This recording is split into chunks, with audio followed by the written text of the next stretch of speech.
Hello everyone. Today we're going to be talking about statistics and studies, and doesn't that sound fun? And specifically, I'd like to have a bit of a think about how traditional news media reports on studies as well as what you see here on YouTube.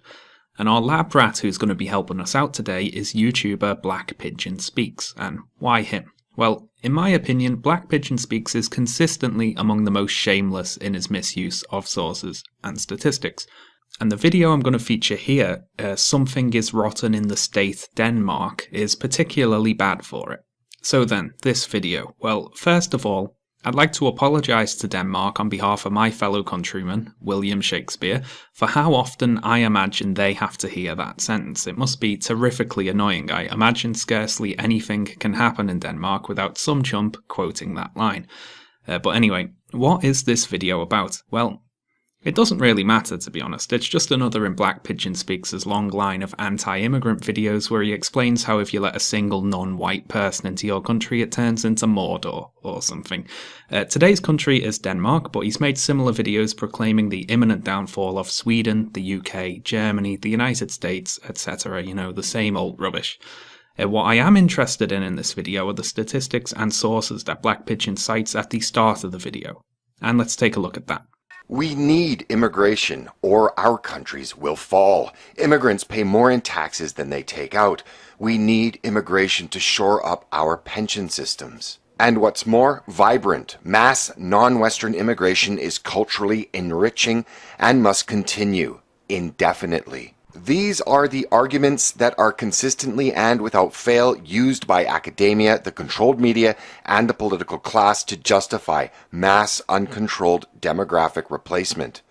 But are they true? There are many examples of studies that refute not only these common assertions, but in fact demonstrate that not only does mass immigration not help destination countries, but in fact becomes a major financial burden for the native tax-paying population. In Canada, for example, a recent long-term study has shown that immigrants impose a huge fiscal burden on Canadian taxpayers. This is the result of immigrants paying about half as much in income tax as other Canadians, but absorbing nearly the same value of government services, costing taxpayers roughly $6,051 per immigrant, and amounting to a total annual cost of somewhere between $16.3 billion and $23.6 billion.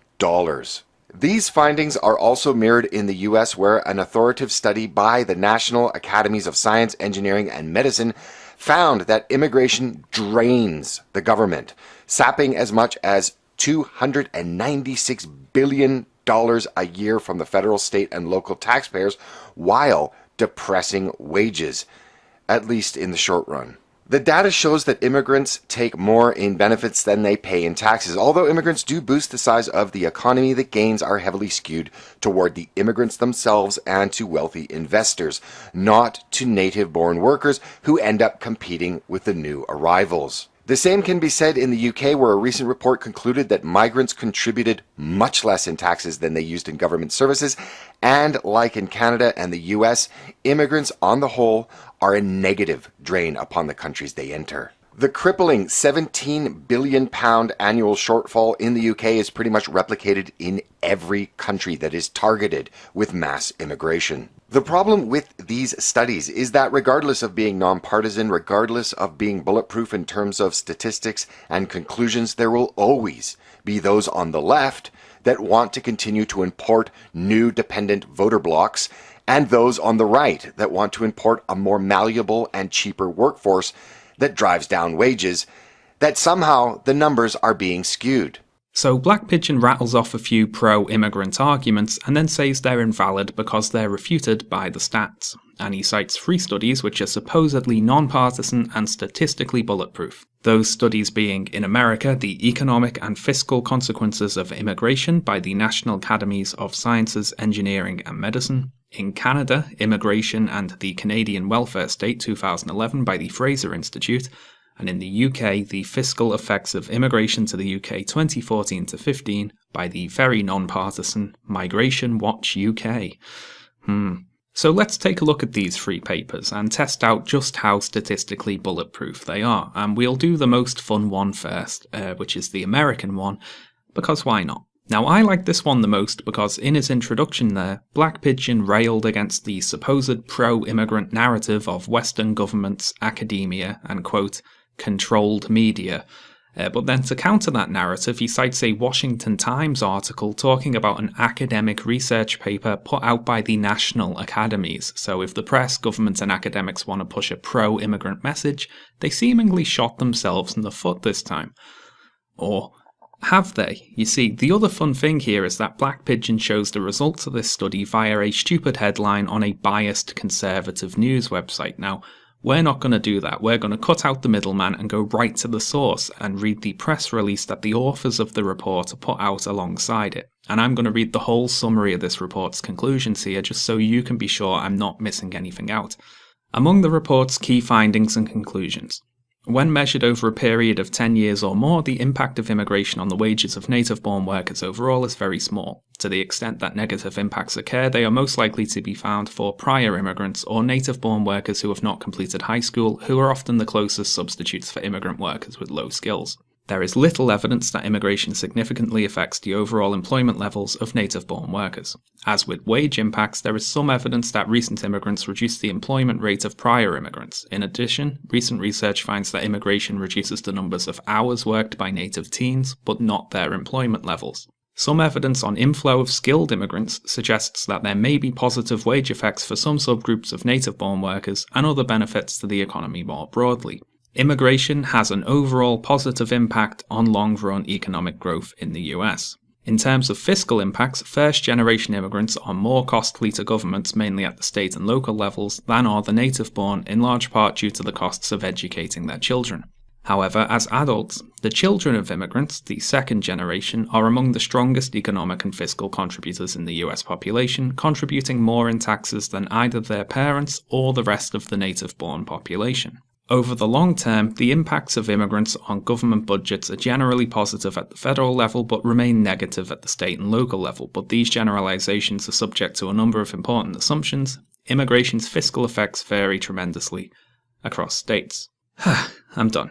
So, to summarize the summary there, immigration has an overall positive impact on the economy, although there can be short-term negative effects on a local level depending on various factors. And I'm not an expert by any means, but I have had to read a few similar studies in the course of my time here on the internet, and this is the result they generally all come to. Well, the reputable ones anyway, the ones that aren't put out by think tanks with names like Migration Watch. So then, Black Pigeon, there's your first bulletproof source there, one that came to the conclusion that immigration is a net positive for the economy. However, you might be wondering, how did the Washington Times read all this and then put out a story with the headline, Mass Immigration Costs Government $296 billion a year, depresses wages? You know, why not? New study finds immigrants have positive impact on economy. Well, that's because they're very, very sneaky. You see, at one point, the paper in question examines a spread of 8 alternate scenarios for measuring the fiscal impact of immigration in 2013, and controlling for various factors, they get 8 different results. And I'm going to read you something right now from that section that probably isn't going to make much sense, but here we go.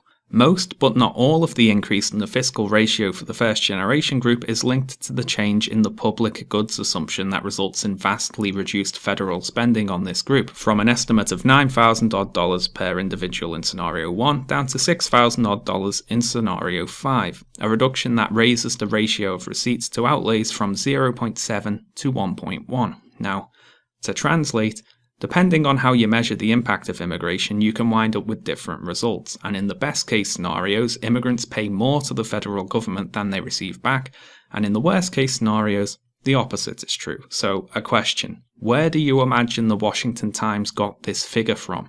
Was it from the worst possible projected scenario? Yes, it was. Of course it was. So the study came up with a range of 8 different possibilities, and the Washington Times cherry-picked the worst one and then wrote a headline that made it look like that was the overall result of the study. Highly sneaky behaviour there. However, as awful as it is, the Washington Times at least divulges that this is how it came up with the figure in the headline, and also quotes the leader of the panel that wrote the study, saying, Francine D. Blau, the Cornell University economics professor who led the academic panel, insisted the findings showed American workers had little to fear from immigration. And the article also ends with a quote from the Center for American Progress arguing that deporting immigrants would harm the economy more than it would help. And this is something that a lot of these newspaper pieces do, end with a quote from an opposing viewpoint as a pretense of neutrality or bipartisanship or something. So, they've still got the misleading headline in there with a clear bias, but at the very least, the text itself does quote some opposing voices. Not so for Black Pigeon, though, who doesn't mention how the Washington Times came up with the figure in the headline, or quote the head of the panel that created the paper. No doubt Black Pigeon would disagree with her conclusion that Americans have little to fear from immigration. She is an academic, after all. And it's amazing, really. Black Pigeon will appeal to the authority of academics one minute, and then dismiss them as out-of-touch, overeducated progressives the next. And it's a tricky thing to bash ivory tower academics as having a pro-immigrant bias while simultaneously using their research to make an anti-immigrant point, but props to Black Pigeon, the madman actually did it. Anyway, that's enough of the US study for now. Let's move on to the other two, the ones from Canada and the UK. And these two actually come to conclusions that support Black Pigeon's argument, amazingly enough. They do say immigrants cost the economy relative to the native population. But before we get to those, let's take a minute to think about the various mathematical hurdles one might face were one attempting to write a report that comes to the conclusion that immigrants are a drain on the economy. And here's the first thing. Let's consider a 20-year-old immigrant into the UK from France, say, and compare him to a 20-year-old British citizen who was born here. Now, let's imagine that from then on, they live the exact same life. They get the same jobs on the same day, they live in the same house, in the same town, they work the same hours, for the same wages, for the same period of time, and then they die. R.I.P. to those two imaginary people I just made up. So, a question. Then, of those two people over their lifetimes, which one was more beneficial to the British economy? Now, you might think they're exactly the same. The only difference is that one of them was born in France. Everything else was identical. But that's overlooking something, and that's the British guy's childhood. For 2 decades, while he wasn't working because he was too young, he was supported by taxes. His education, his healthcare, welfare payments, wear and tear on infrastructure, whatever, all paid for by the taxpayer. For the first however many years of his working life, he's essentially paying back the cost of his childhood. Not so for the French guy. France paid to keep him alive for 20 years, the chumps, and then he came over here and started working and paying taxes in our country. Unlike the British guy, he's an immediate benefit to the economy. So that's the first hurdle there. If we consider lifetime costs when comparing immigrants to the native population, immigrants have a big head start. And here's the next hurdle. As noted in the study we just looked at, immigration can have short-term negative effects on a local level. Let's imagine a town in the UK that has exactly enough builders, say, to do all the building work required. And then a bunch of immigrants move to that town, most of whom are builders themselves. Now, that's going to have the effect of driving down wages for builders there, as well as probably reducing their hours worked. Now, the reason we say this is a short-term negative effect is because over time, this situation remedies itself, you see.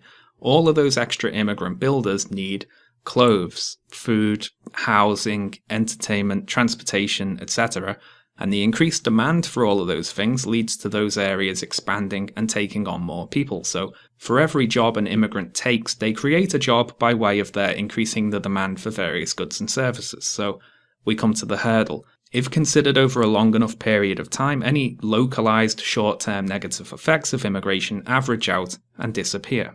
But as a side note here, this still sucks for the original builders who were put out of work, of course, and I'm sure it wouldn't be much solace to tell them, oh, don't worry, you might be out of a job right now, but trust me, it's good for the economy in the long run. Certain people, depending on where they live and what they work as, can have perfectly legitimate worries about immigration, and these worries probably do too often get dismissed as just working class racism. And to be fair, a lot of the time, there is a lot of racism mixed in there as well, and it can be hard to see past that, but there is often a real economic worry there. Now, the trick is to recognise who is at fault here and blame the system and the government for lying about the effects of immigration and not having adequate protections for people who are put out of work, rather than blaming the immigrants themselves who, well, they didn't set up society this way, they're just individuals trying to get by like anyone else. Anyway, now a third hurdle is this. In times of recession, the native non-immigrant population of a country also take out more than they put in, because it's a recession. So if the years you choose to measure the cost of immigration are the years immediately following a recession, you might end up with figures that say immigrants are a net loss for the economy. But that might also be true for the non-immigrant population for that time period too. But we'll talk more about this when we get to the UK report. So how would someone trying to deliberately come up with numbers that say immigration is a net loss for the economy get around all of these problems? And to be clear here, the authors of the next two reports are the Fraser Institute, which is a libertarian think tank in Canada, and Migration Watch UK, which is a right-wing pressure group in the UK. They want to come up with stats that say immigration is a drain on the economy so they can get all those juicy tabloid headlines. So how would one go about it? Well, the main tactic is something that I like to call stat cropping, which I'm sure there's an actual term for, but I don't know it. It's the same tactic used by climate change deniers to, quote, debunk global warming. For example, if we look at this NASA graph of global surface temperature change in its entirety, the overall upwards trend is quite clear, but we can cherry pick specific date ranges contained within it to show instead a cooling trend. So the Earth either showed no temperature change or actually got cooler between the years of 1970 to 77, 77 to 86, 87 to 96, 97 to 2002, 2003 to 2012, and 2012 to 2014. Big thanks to skepticalscience.com for the graphs there. So what's my point here? Well, by examining only very specific date ranges and not looking at the whole picture, you can come up with whatever results you like, and the same holds true for examining the economic impact of migration. So with this stat cropping concept in mind, let's go to Canada and check out the Fraser Institute report. So this report is Immigration and the Canadian Welfare State 2011 by Herbert Grubel and Patrick Grady. And it's worth noting here that Black Pigeon Speaks again shows the findings of the report via a news headline, this time from the National Post. And this article starts out by saying the report was immediately criticised as telling only part of the story. And it also quotes Herbert Grubel, the report's author, as saying, "We're not here as a country to do charity for the rest of the world." Sounds like a lovely chap. So why was this report criticised as only telling part of the story? Well, let's read a report about this report. It's reportception. So this is Fiscal Transfers to Immigrants in Canada by Mohsen Javdani and Krishna Pendekar. I'm sorry for butchering those names there, probably. And this report starts out as follows. One of the common issues contested by analysts and policymakers is whether immigrants fully pay in terms of taxes for the public services they use. The Fraser Institute recently released a study that estimates the fiscal burden created by immigrants arriving in Canada between 1987 and 2004. The central finding in this study is that in the fiscal year 2005-2006, immigrants on average received in excess of $6,000 in benefits over taxes paid, or as high as $23 billion per year for the nearly 4 million post-1986 immigrants to Canada. This brief report identifies some of the issues related to the internal and external validity of the study performed by Grady and Grubel. There are a number of errors and inconsistencies in their analysis, and this report presents a corrected estimate of the fiscal transfer that they sought to estimate. And let's read a few of their conclusions. Grady and Grubel present results on the fiscal transfer between all Canadian residents and recent immigrants, as defined as the difference in taxes paid between these groups less the difference in benefits received. They find essentially no difference in benefits received between all Canadian residents and immigrants. We also find that immigrants who arrived between 1987 and 2004 received similar benefits on average to those received by all Canadian residents. Since benefits are found to be similar between groups, their result hinges on the large estimate of the difference in taxes paid, which is $6,000 and change per immigrant. However, the results presented by Grady and Grubel on taxes paid have arithmetic errors, apparently typographical in origin. Correcting these arithmetic errors results in a difference of $5,473 in taxes paid per immigrant. So, off to a good start there. Grady and Grubel investigate only recent immigrants, who are younger than the immigrant population as a whole. To the extent that their youth results in lower incomes and their lower incomes result in lower tax revenues, it would be revealing to examine the entire immigrant population so as to capture their entire life cycle of incomes.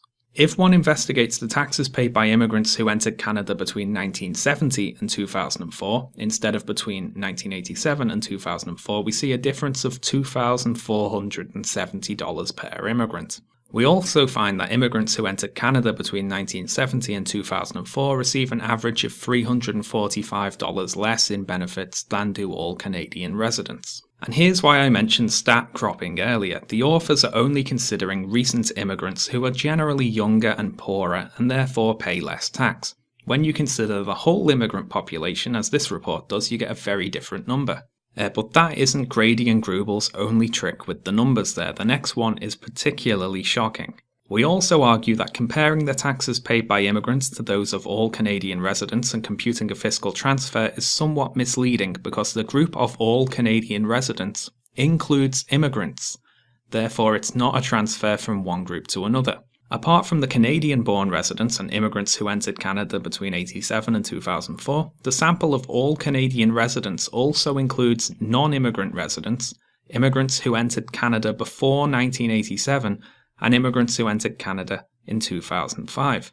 These people are irrelevant to the calculation of fiscal transfer and serve only to bias the results. A more relevant comparison would be between taxes paid by Canadian-born people and those paid by immigrants. For immigrants who entered Canada between 1970 and 2004, the difference is $2,696 per immigrant. Turning to the benefit received, we find that these immigrants received an average of $554 less in benefit than did the Canadian-born. So what does all that mean? Well, Grady and Grubel aren't measuring the immigrant population against the native-born population. They're measuring the recent young immigrant population against the population of Canadian residents as a whole, which includes the older, richer immigrants. So once immigrants become sufficiently old and rich, they count as non-immigrants in this study for purposes of making the more recent immigrants look like more of an economic burden. It's highly deceptive there. And this trick worked. The National Post article starts out, "Immigrants to Canada impose a huge fiscal burden on Canadian taxpayers," while failing to mention that those Canadian taxpayers also include immigrants. And the report goes on, pointing out Grady and Grubel's other calculation errors and misleadingly cropped sample sizes, and comes to the conclusion that they were off in their estimation of the cost of immigration by about a factor of 10. So, well done, lads.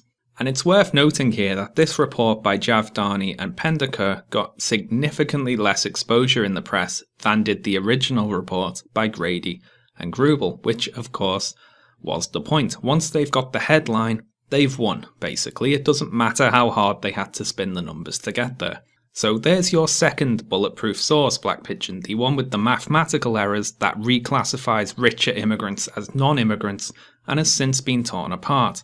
Brilliant.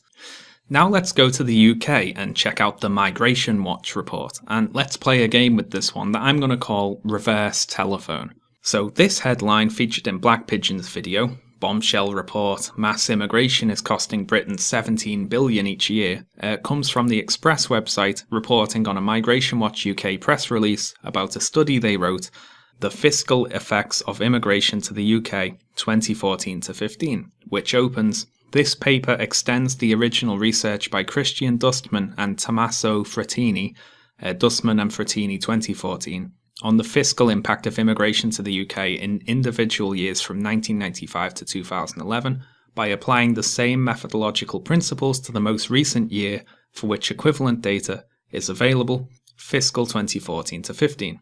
So this paper is an extension of the 2014 paper, The Fiscal Effects of Immigration to the UK, authored by Dustman and Frattini and put out by UCL's Centre for Research and Analysis of Migration. Right, do you have all that? Okay. So let's first take a look at the original report, and then we'll work backwards from there. And the organisation that released the report reported on the release of the report in the following way. That was an awkward sentence, wasn't it? European immigrants to the UK have paid more in taxes than they received in benefits, helping to relieve the fiscal burden on UK-born workers and contributing to the financing of public services, according to new research by the UCL Centre for Research and Analysis of Migration, CREAM. European immigrants who arrived in the UK since the year 2000 have contributed more than £20 billion to the UK public finances between 2001 and 2011. Moreover, they have endowed the country with productive human capital that would have cost the UK £6.8 billion in spending on education. Hey, that's the point I made earlier about the cost of education. Isn't that neat? Anyway. This report also contains several graphs that measure immigrants' impact on the economy relative to natives, and you can see the big drop around 2008 there due to the financial crisis, and indeed, the native population is contributing less than they receive. So we have a University College London report there that came to the conclusion that immigration is a net positive for the economy. Now, the report in Black Pigeon's video put out by Migration Watch UK claims to be an extension of Dustman and Frattini 2014 that applies their methodology to a more recent year, but somehow comes to the opposite result, that migrants are a drain on the economy. So how did they manage that? Well, quoting from their abstract, they say, "Some slight differences in assumptions have been made in the interests of greater accuracy." So, what were these slight differences, you might be wondering? Well, we can read the Centre for Research and Analysis of Migration's response to the Migration Watch report and see exactly what they think of it.